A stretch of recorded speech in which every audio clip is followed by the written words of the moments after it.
All right, folks, let's dive into making Aglio Olio, Gordon Ramsay style. First off, this dish is all about simplicity, which means you can't hide behind loads of cheese or cream. Uh, it's like wearing a white shirt, any stain show. Uh, this dish needs to showcase high quality ingredients.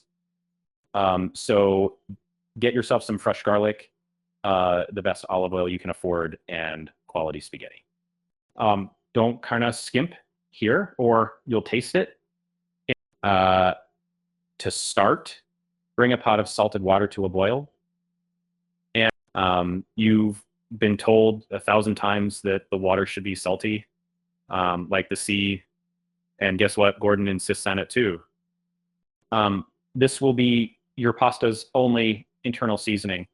Um, while that's coming up to the boil, grab about 8 cloves of garlic, peel them and slice them thinly, real thin, like a paper cut that doesn't bleed. Here's a common pain point: burning the garlic. That's the culinary equivalent of stubbing your toe right when you get up. Heat about 3 to 4 tablespoons of olive oil in a pan on medium heat. Once it shimmers, not smokes, add the garlic. Keep a hawk eye on it. You want it translucent and lightly golden, not brown. Now get your spaghetti in the boiling water.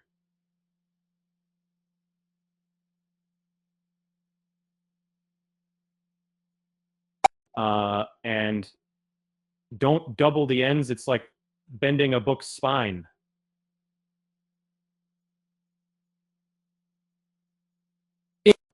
Let it dance and soften by itself. And while that's cooking, add a pinch of red pepper flakes to the garlic oil for a kick.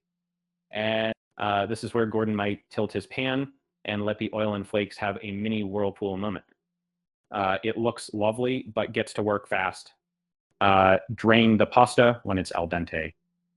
You know, al dente means to the tooth in Italian.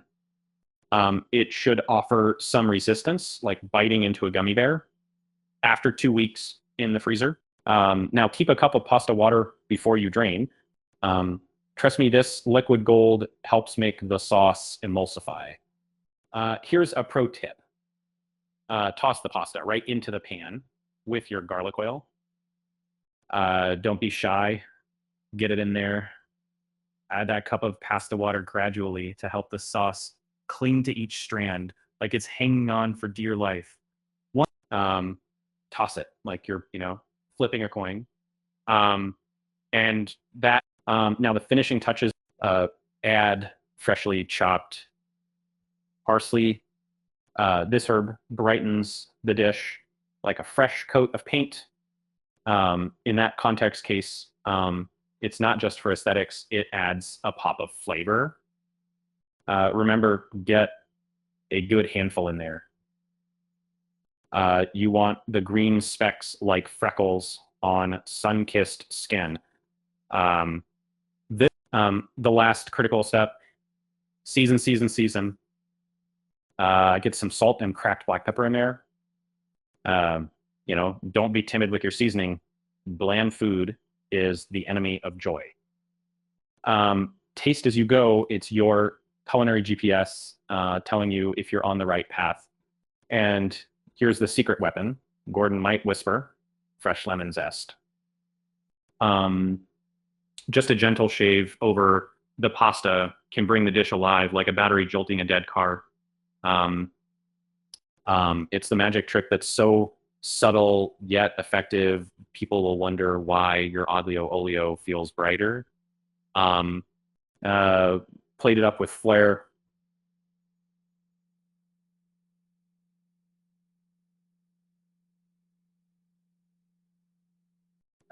Use tongs for that nice twist of pasta on a deep plate or bowl. Leave a gentle sprinkle of extra parsley and perhaps a cheeky whisper of more lemon zest on top. This dish should look effortless, like you just threw it together casually. But trust me, folks, will be begging for the recipe. There you have it. The Gordon Ramsay inspired Aglio Olio. It's a simple dish with nowhere to hide, but when done right, it's like a little Italian vacation on a plate. Enjoy making it, and even more, enjoy eating it. Bon appetit.